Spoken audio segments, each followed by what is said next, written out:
Poco como esta mañana, no voy a entrar en detalles de situación de países. Esto lo irán dando ustedes. Yo voy a ver tendencias generales más bien.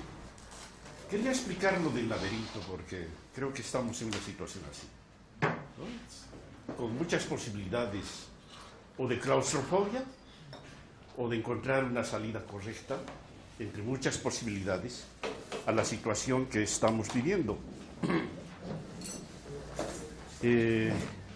Obviamente América Latina, Caribe,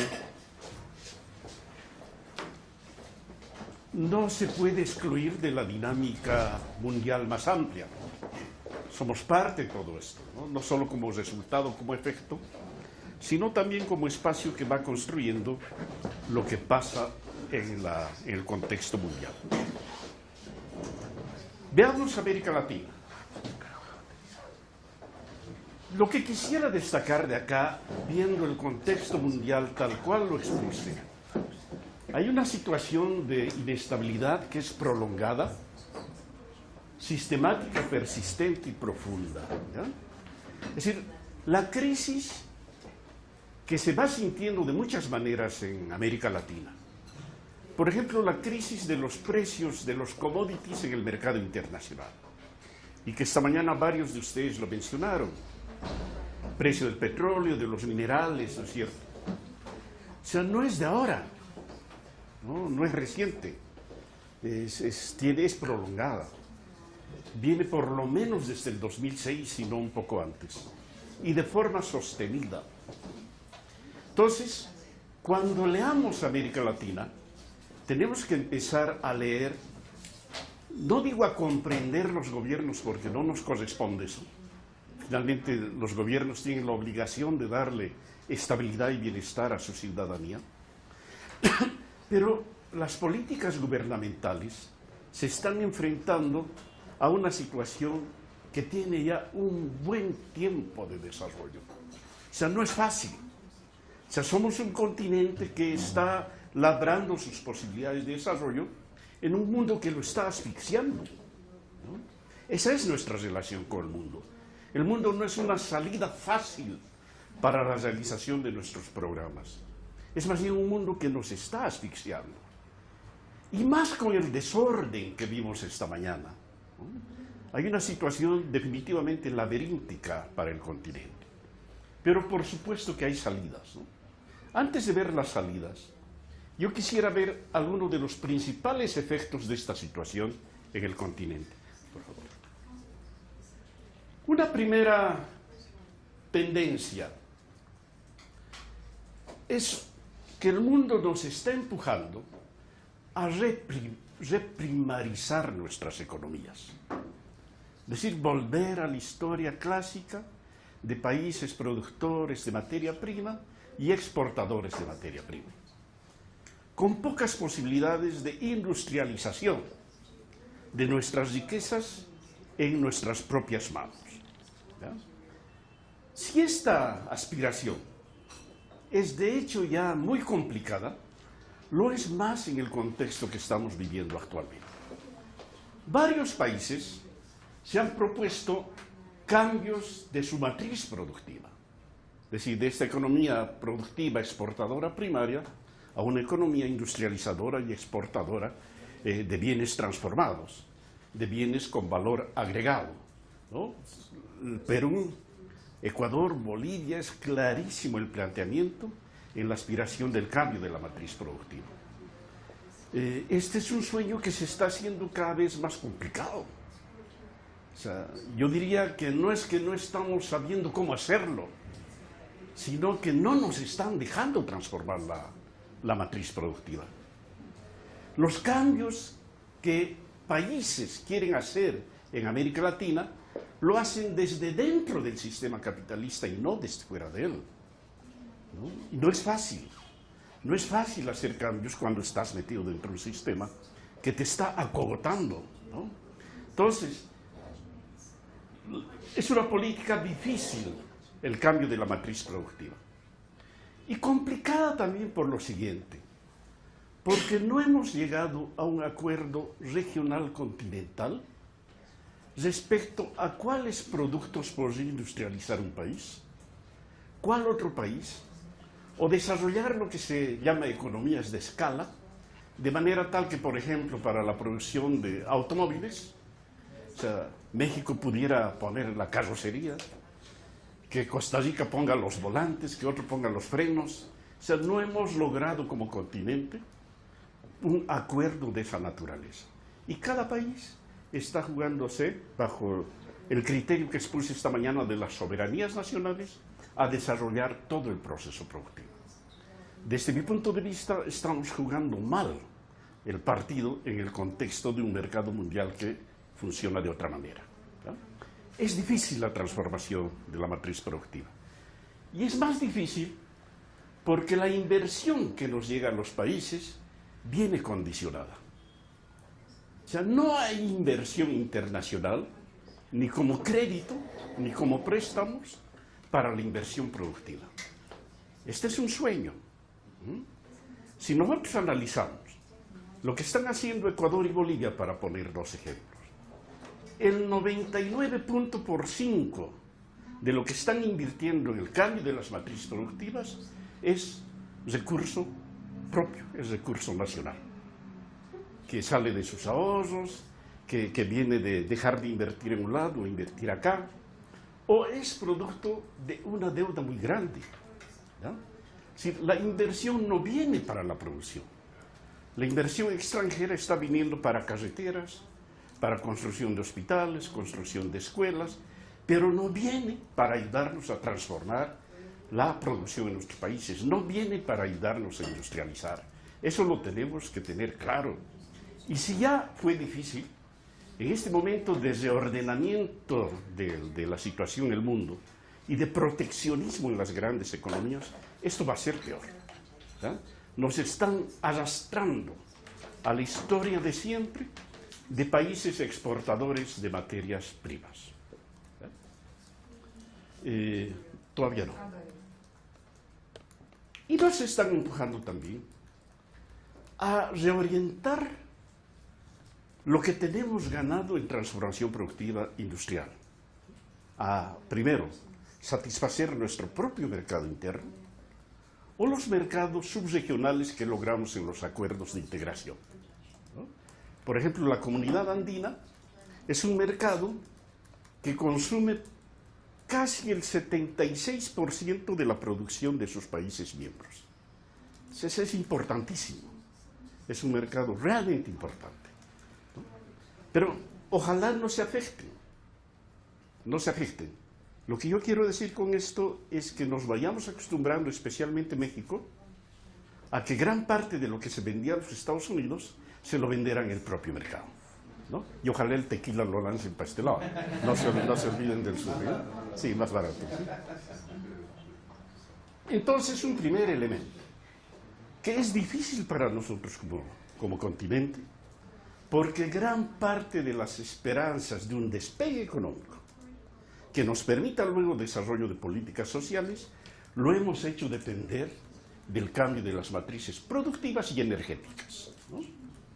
Yo no sé qué vamos a hacer. Por ejemplo, Bolivia, Ecuador, hemos invertido una enormidad de dinero en estas grandes siderúrgicas, ¿no?, para la exportación de electricidad. ¿Qué vamos a hacer? ¿Quién nos va a comprar, no?, si el mundo no acaba de ordenarse y si mantiene esta situación en la que está viviendo. Yo creo que nos vamos a quedar con elefantes blancos que muy difícilmente los vamos a poder sostener si es que este mundo no se organiza de alguna manera que no nos devuelva la historia de vender materia prima. Esto yo quiero alertar porque creo que estemos donde estemos, una aspiración irrenunciable de todo latinoamericano y caribeño tiene que seguir siendo el de transformar los productos que tenemos. Gran parte del desarrollo de las políticas depende de esto. Vale, por favor. Otra tendencia es la erosión de las conquistas sociales.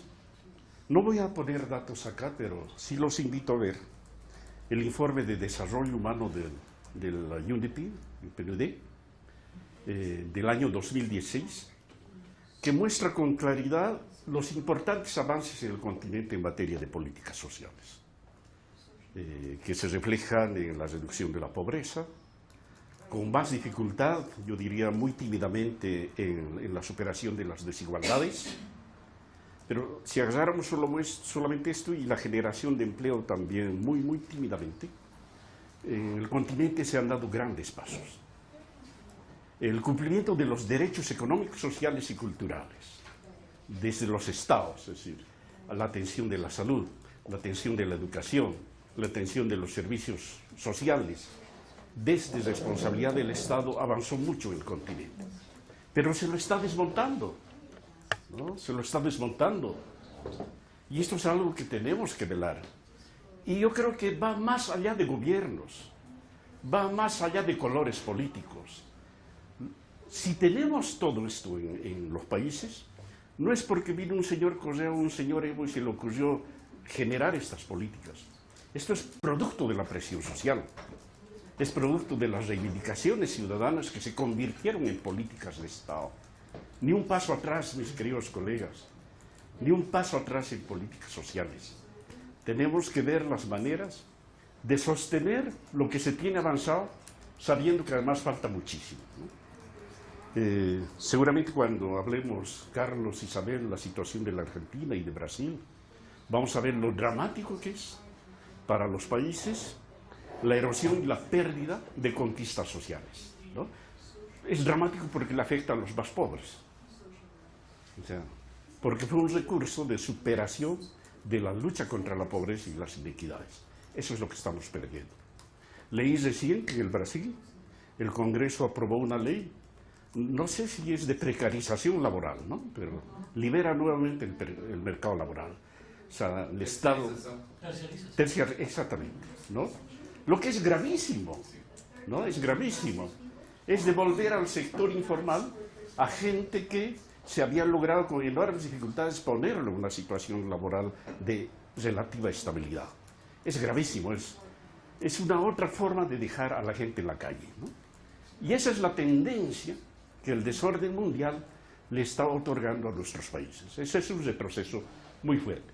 Y también en los derechos de la naturaleza, ¿no? Hay un retroceso del mismo modo que en las políticas sociales, en los derechos de la naturaleza, que como conquistas sociales también nuestros países lograron avanzar de distintas maneras en distintos lados. Vuelvo a decir que este tipo de cosas, de conquistas que se colocan en el plano de la gobernabilidad, de la gobernanza, los tenemos que saber leer más allá de colores políticos. Si nos fuéramos a Venezuela en la situación tan conflictiva que tiene, lo que hubiera de conquistas no es de Chávez. Lo que hubiera de conquistas es de Venezuela, ¿no? Lo que hubiera de conquistas en el Ecuador no es de Rafael Correa, es del pueblo ecuatoriano, ¿no? Son patrimonios de los pueblos. Las conquistas sociales las tenemos que entender y mantener ahí. Vamos, por favor. Otro elemento de tendencia en el continente es lo que se llama esta inestabilidad destituyente. ¿Qué queremos decir con esto? Que se está empujando a afectar las democracias, ¿no? Se está trabajando con distintas formas de expresión de debilitamiento de los gobiernos, especialmente los, entre comillas, progresistas. Con políticas distintas, no iguales, o sea, no hay un solo modelo. El caso brasilero, acaso, es el que más se conoce, ¿no? Que fue un golpe parlamentario, no es otra cosa. Es un golpe parlamentario dado a doña Dilma sin pruebas claras de la responsabilidad a la que se le acusa, ¿no? Entonces, es un golpe, ya no es el golpe militar de antes donde se mata gente, pero es un desequilibrio de las normas y las reglas de la democracia. Entonces, ¿qué pasa luego de Dilma? ¿Cuál es la historia con Temer? Es la historia que en el punto anterior vimos que este desorden mundial necesita de nuestros países. Nos necesita inestables para volver a esa historia de la reprimarización. Ojalá no se repitan las historias las historias de Brasil en el resto de países. Tengo mucho miedo con República Dominicana, ¿no? Dominicana ha logrado una solidez, digamos, interesante en el ámbito de la democracia, con muchas deudas a nivel de la lucha contra la pobreza, ¿no es cierto? Pero finalmente logró un posicionamiento importante en la región. Tengo mucho miedo que se le trate de afectar precisamente por los avances que ha logrado y que lo diferencia de otros lados. O sea, si antes a los países desarrollados les interesaba que nuestros países salgan de la línea de pobreza y se coloquen un poco más arriba como países de renta media, ahora les interesa nuevamente vernos en la lista grande de los países con bajos niveles de desarrollo humano. Les tiene que preocupar profundamente, véanse el informe del PNUD sobre desarrollo humano, el hecho de que algunos países estén figurando entre los de desarrollo muy alto, con muchas falencias. Chile está ahí, ¿no? Tiene desarrollo humano muy alto. Chile, y no recuerdo cuál, hay otro más, son dos, ¿no? ¿Será Argentina? No, ya no. Tampoco es Perú. Uruguay. Bueno. Antes de Macri, claro, sí. Bueno, y hay otros con alto, medio, etcétera. Y al único que colocan en la situación más vulnerable es Haití, ¿no? Lo que es mentiroso en cierto modo. Pero lo que quiero decir con esto nuevamente es que ya no les interesa que estemos en niveles más arriba. Les interesa que estemos abajo, ¿no? La desestabilización, particularmente en los casos de Ecuador y Bolivia, creo que son los más representativos.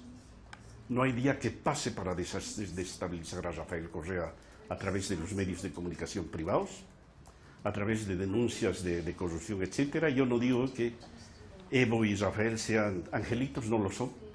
Hay muchos errores que se han cometido en las políticas de gobierno, de las que se valen para desestabilizar los gobiernos, ¿no? Mediante la desacreditación, etcétera, etcétera, etcétera.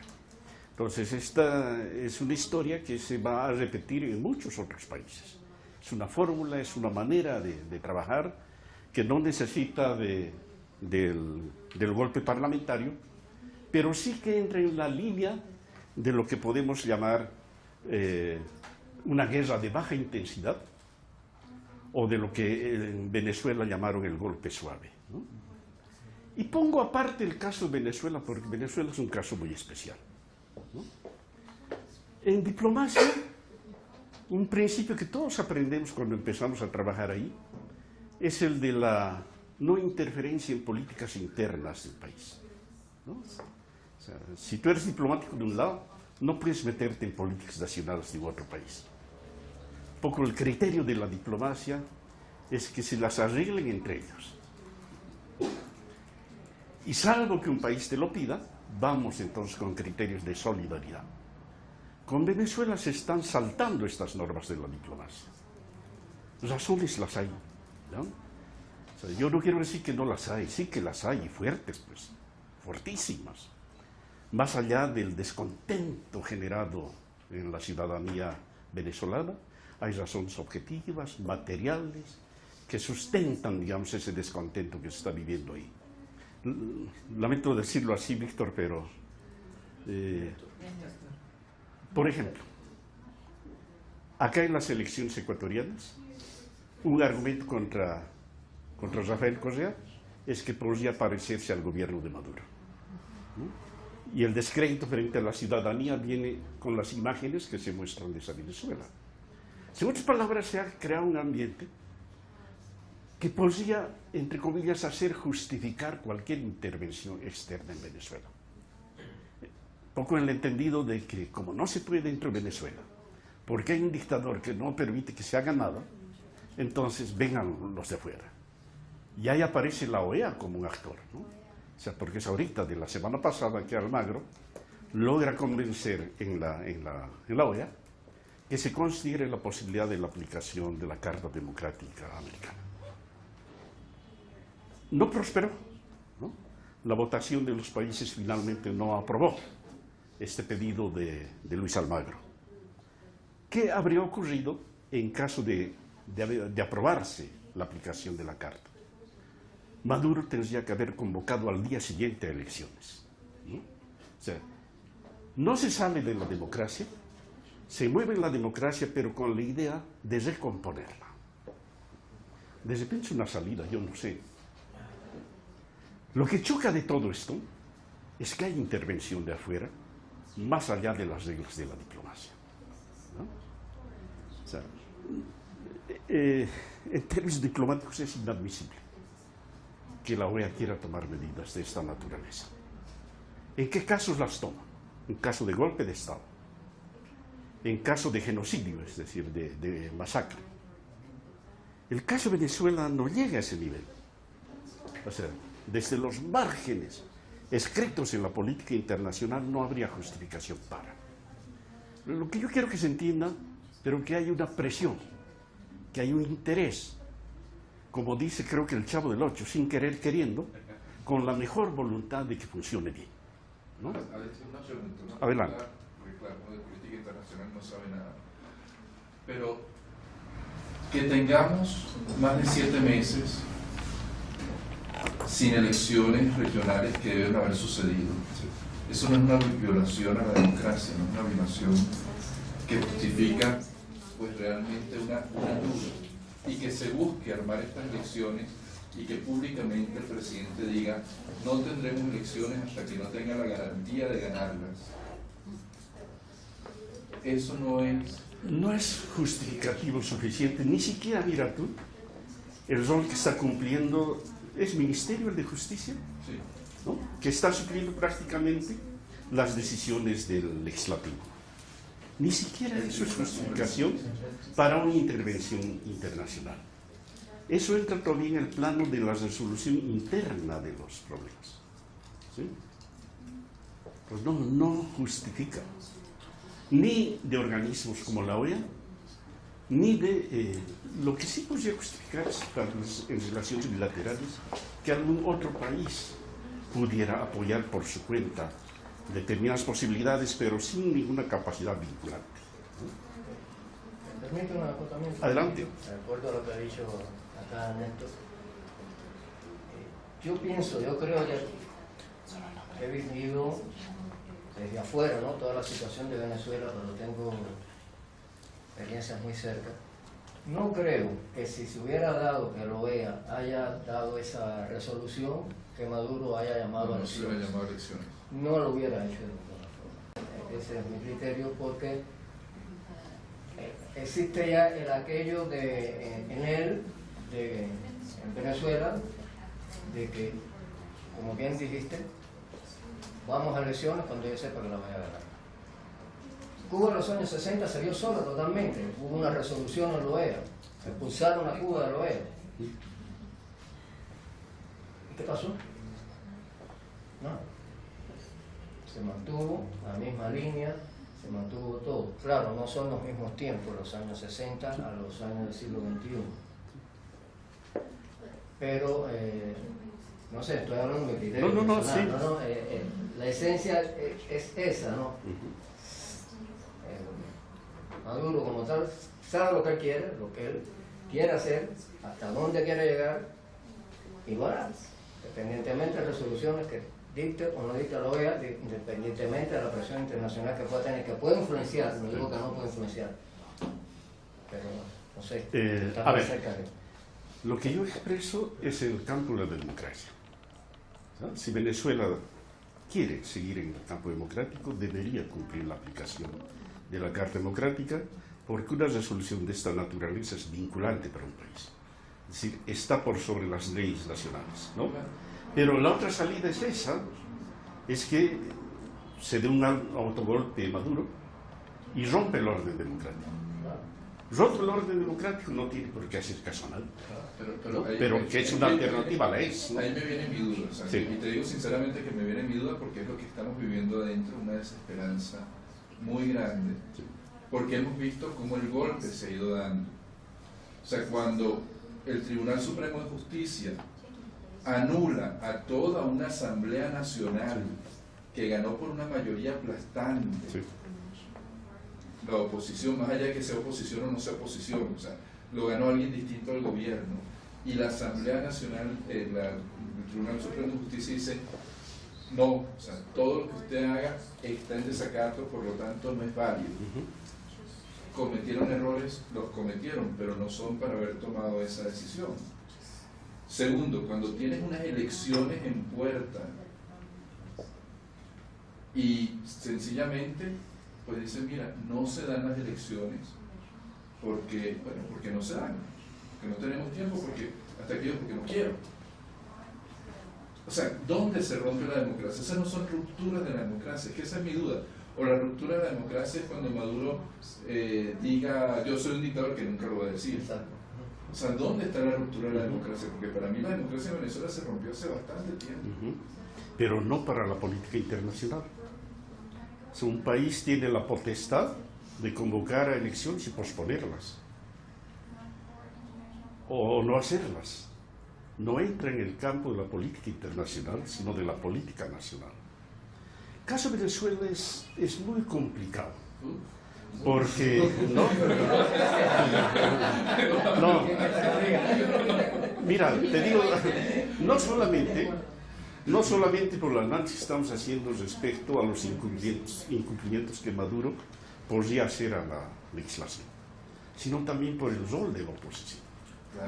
Si tú lees desde las perspectivas de la política internacional, desde la normativa, lo que ha hecho la oposición, por ejemplo, el levantamiento de hace 2 años, eso es intento de golpe.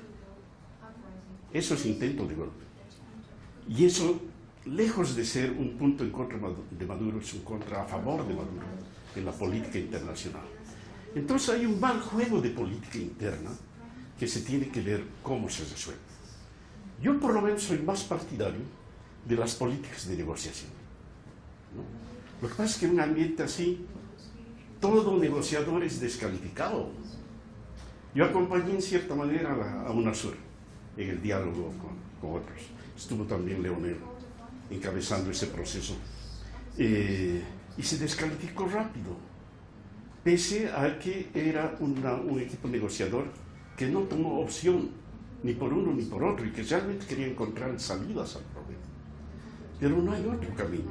Igual sucedió ahorita con la intervención vaticana, exactamente, una descalificación, por más que la carta pues, del secretario de Estado, que fue nuncio además en Venezuela, conoce muy bien la situación, es una carta muy clara, donde está exigiendo el cumplimiento de los acuerdos y que el cumplimiento no se va a dar. Mire, Venezuela hay mucho que hablar. Y hay un grupo de analistas que empiezan a decir que podríamos volver a la historia de las intervenciones militares en el país. Y que en la medida en que no se van cumpliendo ni con OEA ni con recursos propios, movimientos internos, una solución al problema, podríamos volver a la triste historia de las dictaduras militares. ¿Sí? Entonces, cuando pensemos continente, cuando pensemos países, no descartemos esas ingratas posibilidades que ojalá no se nos dé. Y mucho cuidado con el norte de México también, ¿no? Que están queriendo encontrar elementos de justificación para ese tipo de medidas. Y no se olviden que el proteccionismo estadounidense es comercial, es el de los muros a la circulación humana y es militar, ¿no?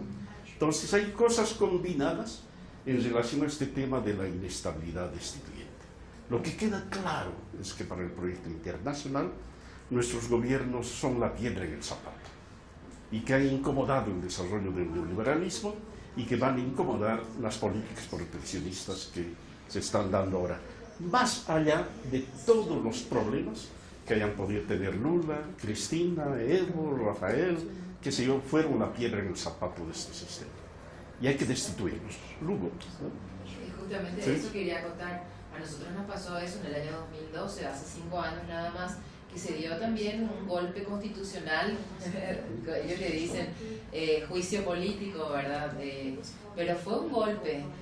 Se dio, y ahí en ese momento la OEA había solicitado en agosto del año 2012, se había reunido para la cláusula democrática, no logró en ese momento los votos suficientes. El Vaticano retiró, o sea, no reconoció al gobierno que le precedió a Fernando Lugo, por ejemplo. Todos los embajadores del Mercosur retiraron también, se retiraron de Paraguay. ¿Y qué pasó? Es decir, es como que nos quedamos, 10 meses duró el gobierno de Federico Franco, que era el vicepresidente, pero en esos 10 meses, en realidad dentro de esa situación no se dio ningún cambio muy importante tampoco, al contrario, las arcas del Estado se disminuyeron por altísimos niveles de corrupción constitucional que ellos dicen que la apañaron de forma, dijeron ellos, obras públicas que eran necesarias hacer y fue clean caja para el bolsillo. Es decir, esta situación que se está dando, por ejemplo, ahora en Venezuela, a mí me hace recordar muchísimo a lo que en aquel momento vivimos y muy fuertemente con esa intención también de una cláusula democrática que hacían a primera vista, uno puede decir, sí, se tiene que dar, y a la gente, yo no sé, en Venezuela evidentemente yo no vivo ahí, y a la gente así veíamos, ¿esto significa un golpe de Estado ya? O sea, ¿qué viene ahora? Al Paraguay directamente cuando hablamos de este tipo de inestabilidad nos vamos rápidamente al supermercado y compramos pan, compramos de todo por si acaso salen los militares a la calle. Cierran las puertas, se guarda todo el mundo. Todos nos guardamos y es una inestabilidad. Esto genera mucho temor y también descreimiento total de lo que significa en la Gracias. política. Sí. Esta mañana varios de ustedes dijeron que hay un descreimiento en los políticos y en la política. Eso abona este terreno. O sea, no son democracias constituyentes que vienen por imposición. Hay razones que están influyendo en esto. No toca el caso argentino, pero porque se ganó en democracia, pero en cierto modo por el manejo mediático, la manera como se manejaron las campañas, viene a ser también una forma de destitución de un tipo de gobiernos, de sistemas en el continente. Lo dramático de todo esto es que la alternativa es un retorno a la historia fallida, a la más fallida de la historia de la deuda del continente. Entonces, otra tendencia, ¿no? El de las democracias destituyentes, que en lugar de resolverse, tiende a ampliarse. Yo creo que todos deberíamos estar atentos al momento en que Odebrecht saque la lista de los implicados. Ese va a ser un remozón durísimo para el continente, ¿no? Y nuevamente un campo de justificación para las intervenciones diplomáticas y de toda manera para la inestabilidad destituyente del continente. ¿Usted cree que la va a sacar? ¿Sí? ¿Usted cree que va a sacar la lista? Dicen, ¿no? Dicen. Pero mira tú cómo el manejo mediático es tan inteligente, no solo en este, sino en otros temas, que te anuncian el titular, te inquietan y luego no pasa nada, ¿no? O sea, en campañas políticas se está manejando mucho ese criterio que afecta la emotividad de la gente. Vamos pues, pasamos por favor. Otra tendencia que es una realidad es el debilitamiento de los sistemas de integración. O sea, a este desorden mundial no le conviene que estemos organizados en redes. Algunos esfuerzos de integración se están cayendo por sí mismos. El ALBA, por ejemplo, ¿no? Se puso su propio freno con la crisis venezolana y a otros se los está intencionalmente tratando de descomponer. Lo que llamamos el ayornamiento de Mercosur, ¿no? Esta modernidad que en términos de la política internacional es contra la propia legislación de Mercosur. O sea, por todos los problemas que tiene Venezuela, no hay justificación ni en el acuerdo de asunción que justifica es la Carta Magna del Mercosur, no hay justificación para dejar de lado un país, ¿no? O sea, lo que hicieron con Venezuela es contra toda legalidad, absolutamente contra toda legalidad. Y una cosa que cuando uno está en proceso de integración no se da cuenta es que los gobiernos son pasajeros y que los procesos integracionistas van más allá de gobiernos, son de largo plazo. ¿Qué pasaría, por ejemplo, si gana Lula en Brasil? El 2018, ¿no? Seguramente vamos a volver a la historia anterior y Lula dirá que vuelva a Venezuela, ¿no? Entonces, hay que ver, la política se maneja así. Lo cierto es que, viéndolo orbitar nuestros sistemas de integración. Del mismo modo que en política nacional hay un retorno a lo que fue las características del neoliberalismo, en política internacional lo hay también. América Latina fue el generador de un nuevo modelo de integración que se llamó la integración integral, ¿no? Entonces, temas como políticas sociales, lucha contra las drogas, defensa del medio ambiente, varios temas entraron en la agenda de la integración. Ahora hay una tendencia a volver a la historia de la integración como intercambio comercial. Cuando nace Mercosur, nace para el intercambio comercial. Cuando nace SICA, nace con ese propósito. Cuando nace Lacan, la historia de Lacan durante 40 años fue solo intercambio comercial. Y se nos está retornando esa historia que la habíamos superado. Entonces, descomposición de los sistemas integracionistas. Y un elemento acá que vale para todos los otros puntos es la limitación de la participación ciudadana. En la comunidad andina, por ejemplo, logramos crear un Consejo de los Pueblos Indígenas, un Consejo de los Pueblos Afrodescendientes, un Consejo de los Defensores de los Derechos de los Consumidores y varias redes ciudadanas que tenían la posibilidad de trabajar conjuntamente para reivindicar sus derechos. Los están aniquilando, los están aniquilando. Una experiencia muy rica es la del SICA, o era la del SICA, ¿no? CARICOM fue más comercio, ¿no? No entró tanto en la política social. Pero la participación ciudadana, que fue una conquista también de nuestros pueblos para hacer presencia en la integración, está perdiendo energía. Debilitamiento de sistemas de integración. Vamos, por favor, Majo. La paz condicionada, que es otro tema.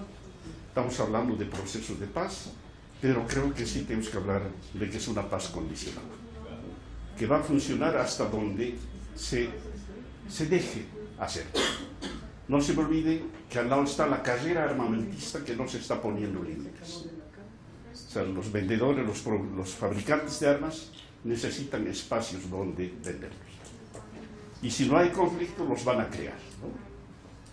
A estas alturas, yo no sé, mucha gente dice que las guerras centroamericanas fueron financiadas por los fabricantes de armamento.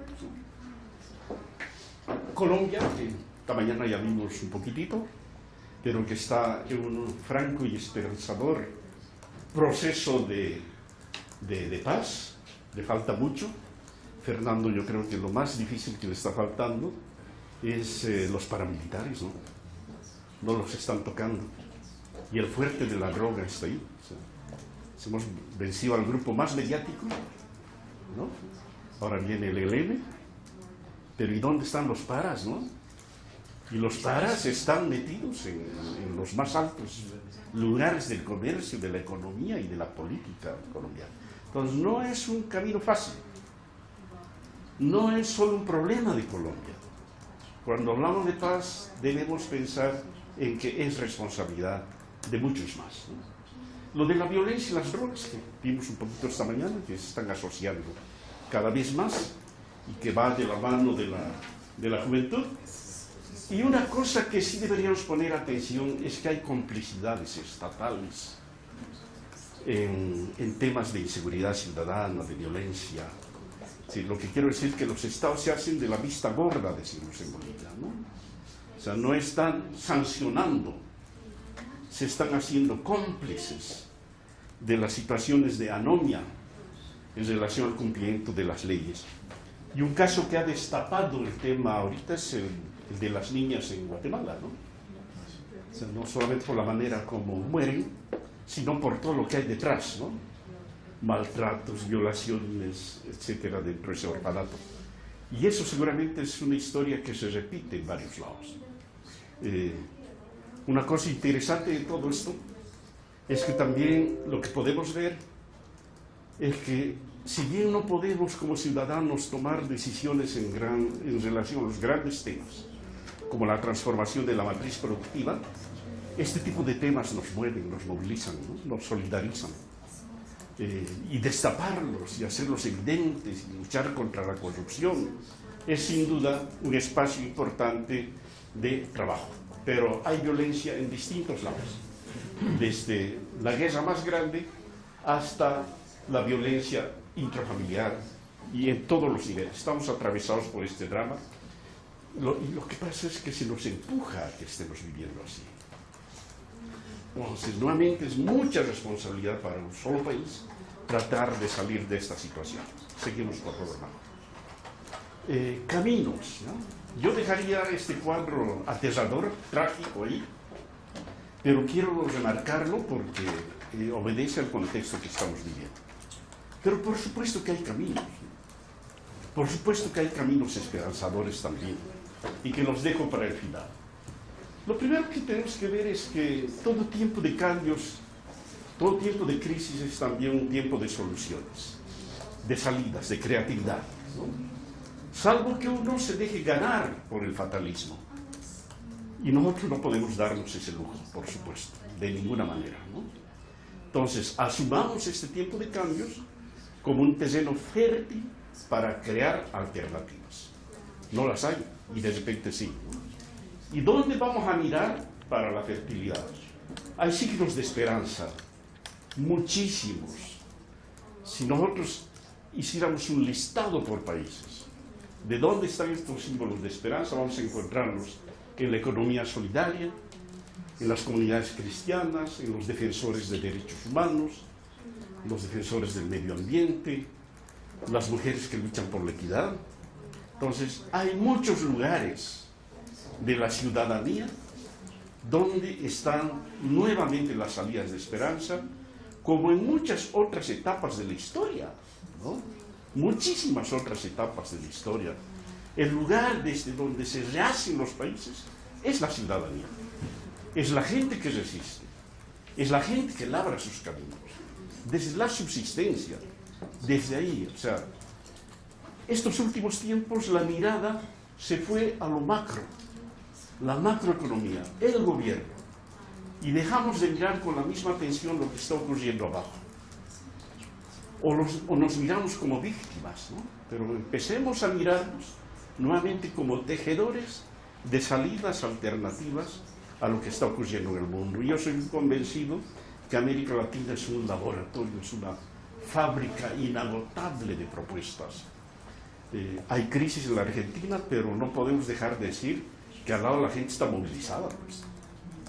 Y fuertemente movilizada. Que los medios comerciales no lo demuestren, no lo reflejen, es otra cosa. Pero que están en las calles protestando. Y en una comunión de muchos grupos, eso es real, y en el Brasil también, ¿no?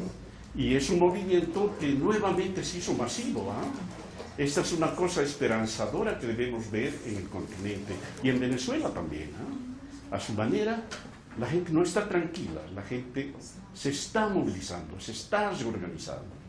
Y cuando pasa esto, la política viene de este otro campo. Una pregunta. ¿Cuál puede ser un ejemplo, modelo de economía solidaria en nuestros países? Hay muchos. Acá, por ejemplo, está la del padre Graciano, Maquita Pusunchi. Si pudieran ir a visitarlo, sería fabuloso. El salinerito, ¿no? Altervida, si tuve su experiencia en Paraguay. En Bolivia estamos llenos de experiencias de economía solidaria. En la comunidad andina, por ejemplo, creamos un espacio donde la economía solidaria entra sin subsumirse al mercado internacional tradicional, sino en el espacio de la economía solidaria con grupos europeos, etc. Este pueblo es muy creativo, hay mucho en las pymes, en las cooperativas, en los esfuerzos comunitarios, que ojalá pudieran ser a la larga políticas de Estado.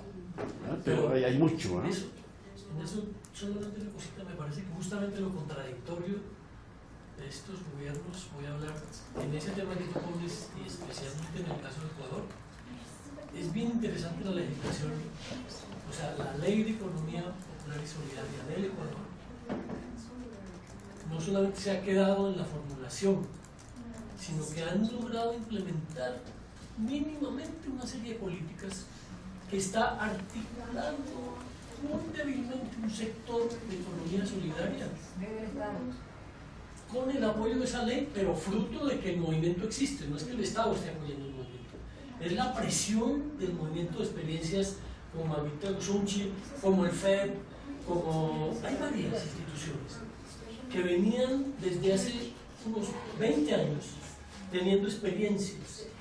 El FED, Maquita Pusunchi, algunas cooperativas, experiencias que inclusive... ¿Por qué les digo esto? Porque yo trabajando ahora en el campo de los refugiados, Resulta que la misión escalabriniana, que ha estado apoyando emprendimientos de organizaciones de refugiados, estamos dando un modelo de sostenibilidad de esos emprendimientos que superen los capitales semilla y la dependencia de los emprendimientos de apoyos económicos externos. Ya han vinculado el proceso de los emprendimientos a un sistema cooperativo que les permite garantizar sostenibilidad y sustentabilidad y autonomía económica, entrando en el juego del mercado con bancos como los bancos de desarrollo y otras cooperativas y generando un modelo de economía que alguien ahora en el almuerzo me dijo, ¿pero cuál es el modelo alternativo? Yo siento que ahí hay un germen de un modelo cooperativo que además en el mundo tiene diferentes experiencias. El banco este que creó un tipo en la India, sí, el modelo, tiene un nombre, el modelo. Sí, no. Grameen. O sea, ahí hay un escenario esperanzador, incluso en un tema tan aparentemente ligado al capital y al capitalismo, que yo siento que parte del pavor que tienen los poderes del mundo es eso, que mínimas experiencias están demostrando que es posible generar otro modelo de economía que piense en la gente y no solamente en el capital, que es uno de los discursos de todos estos gobiernos, pero que ese es el gran temor. Lo mismo que pasó con el tema del gran temor de los niveles que alcanzó la integración regional cuando estaban estos gobiernos anteriores. O sea, el pavor era ese, el pavor de la OEA, de todo el desbarate que han tenido de UNASUR, de la CELAC. Yo siento que es eso, El escenario, hay que valorar esas cosas que pasan. Sí. Y lo que tenemos que decir es que gran parte de este trabajo es de la Iglesia. Sí, es obra de la Iglesia, que resalta claramente en situaciones de crisis como posibilidades de alternativas. O sea, no hay que ir muy lejos para encontrar estas salidas, estos caminos posibles de otra forma de vivir en este mundo, ¿no? Seguramente no serán grandes políticas nacionales, pero serán los caminos que nos permitan seguir forjando otras cosas, ¿no? Otros espacios de reconstrucción, por supuesto, los comunicadores comunitarios, fe y alegría, pues, en educación, ¿no? Comunicadores populares, católicos, educativos, todo el movimiento por el derecho a la educación, a la comunicación. Entonces, son lugares donde tenemos que ver, porque se siguió haciendo una comunicación dignificadora, pues, ética, con normas de deontología que no quedan en los papeles universitarios, ¿no? Lo que pasa es que están soterradas, están marginadas, y no solamente por la energía que toman el Estado y los privados, sino porque no sé por qué demonios decidimos soterrarnos, ¿no? O sea, así como los países tendieron muros para su autoprotección, pareciera que todo este movimiento católico, movimiento popular, decidió encerrarse en sí mismo y no hacerse visible en este mundo, ¿no? Y de repente, no sé, fue útil no querer contaminarse, no sé, pero hay algo ahí que no los hizo actores de estos procesos. Y cuando uno salta, entonces hasta es cuestionado, pues, ¿no? Es cuestionado. Por eso me encanta ahora la idea de retomar la vista del Papa, la entrevista del Papa, cuando dice que debemos meternos en política. Pues, por demás decir que no es partidista, ¿no? Sino es una política que el mundo está necesitando y que la Iglesia la fue labrar. Y un otro campo de caminos son los constitucionalismos, garantistas de los derechos. Mucha gente cuestiona acá en el Ecuador que Correa no hizo nada, ¿no? Y de repente hizo poco, ¿no? Pero tiene un marco constitucional garantista de los derechos humanos y de la naturaleza impresionante, que para un defensor de los derechos humanos tiene lo que se llama exigibilidad, ¿no es cierto?, del derecho humano, la posibilidad de hacerlo en una ley que ya existe. Antes, los derechos humanos peleaban porque un derecho se haga ley de un país. Lo que no nos estamos dando cuenta, que en estas nuevas constituciones, ahí están ya los derechos ciudadanos, están los derechos económicos, sociales y culturales, ya instaurados. Entonces ya no hay que pelear porque estén, sino hay que pelear porque se cumplan, ¿no? Hay que redireccionar, y en el caso de Venezuela también, que ahora lo difícil que es ahí, no, dejemos Venezuela a un lado. Dejémoslo. Están haciendo bullying. Es el niño malo de la clase. Lo que quiero decir, sí, Somos no dejemos de lado la valorización de las constituciones que hemos logrado. ¿Sí? Sí, me llama la atención el tema de los constitucionalismos y las... Sí. De los constitucionalismos y las políticas sociales, no Sí. quiero ser fatalista, pero Sí. la mayoría de nuestros países tienen un marco legal ya muy garantista de derechos. Así es. El problema es que no se cumple. Así es. Y el problema es que la ciudadanía no ha recibido, o sea, más bien no ha podido ser educada, no ha podido construir un pensamiento crítico para esa exigibilidad de los derechos. Y sí, yo creo que ahí la Iglesia tiene un rol importante y los medios de comunicación, incluso laicos, pero o sea, el camino, sí, como que es, bueno, es parte del camino, el que tengamos las garantías, pero el gran problema es ese, que no se cumplen ninguna prácticamente de las políticas de educación, de salud, todavía los servicios que son más básicos. Entonces, hay otras aspiraciones que, digamos, están por encima ya del desarrollo integral del ser humano, que todavía no le encontramos, ¿verdad? Cómo la gente puede tener esas garantías, aun cuando estén en el papel. Es el gran déficit de nuestros gobiernos, ¿no? Que hay buenas constituciones, hay excelentes planes nacionales, pero la concreción efectivamente deja mucho que desear. Pero más allá de eso, de pelear por la reivindicación concreta, es que se tiene legalmente establecido y constituido un marco que se lo puede reclamar. Y que si nosotros nos imaginamos una fuerte organización, una fuerte capacidad de movilización, entonces habría que hacer cumplir la ley. Pero lo que está faltando es esa fortaleza que demande también.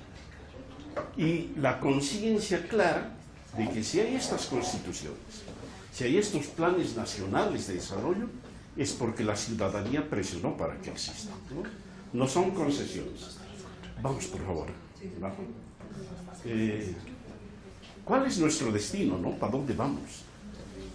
En este turbulento mundo y continental. Yo creo que es la sociedad del vivir bien, del buen vivir, de la vida en plenitud y armonía, ¿no? De esta... Sí, yo quería hacer un apunte simplemente a propósito de esto que señalas.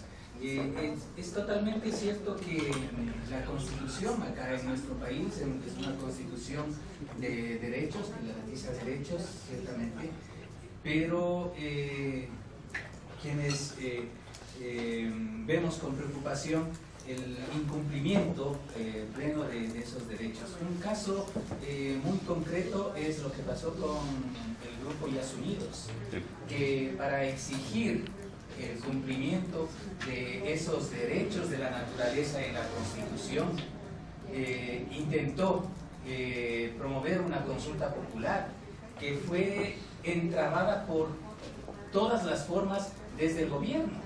Entonces sentimos que hay esa presión desde el gobierno para no dar paso a una participación ciudadana plena que contribuya también a un ejercicio democrático ciudadano en exigencia a esos derechos que consagra la Constitución. Sí, entonces, eso es una preocupación que se lo ha venido expresando de diferentes maneras y que ahora se está manifestando también, diríamos, a través del proceso electoral que estamos a vísperas, ¿no? Hay descontento, hay incumplimientos, y hay una forma de participación ciudadana que es segmentada, ¿no? Por grupos, por sectores. Por eso, en relación al tema que habla Pepe, Correa decía son 5 pelagatos, ¿no? Y de ahí generó otro movimiento que se llama los 5 pelagatos. Los 4, ni siquiera 5, 4 pelagatos. ¿Ah? Pepe, es que cuando esto se haga una política de ciudadanía, cuando no sean 4 pelagatos, sino sea un movimiento grande que te reivindica esto, ya se fuerza es otra cosa. O sea, el problema de acá es que se enfrentan a un monstruo Estado muy fuerte por grupitos separados y aislados. Y es una de las cosas que tenemos que tomar en cuenta, ¿no? ¿Qué es lo que está cambiando con los movimientos masivos en Argentina y Brasil? Bueno, pensemos pues hacia dónde tenemos que ir. Hay caminos recorridos, hay alternativas establecidas. Una de estas es la idea de los bienes comunes de la humanidad, ¿no?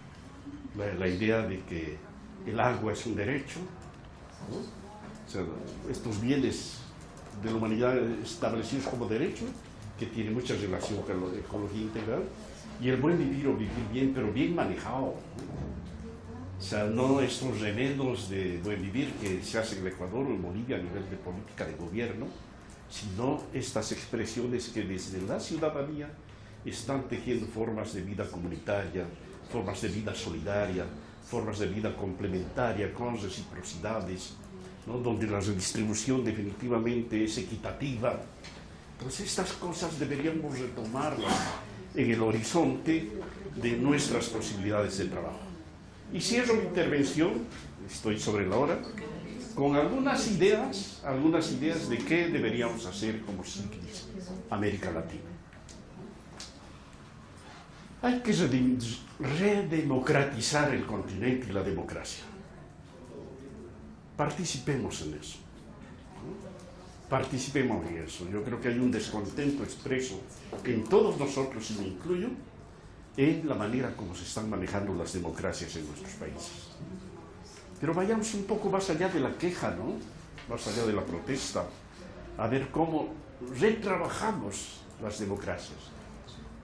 Lo que no podemos permitirnos es salirnos de las democracias. No podemos hacernos cómplices de la inestabilidad destituyente bajo la forma que fuera.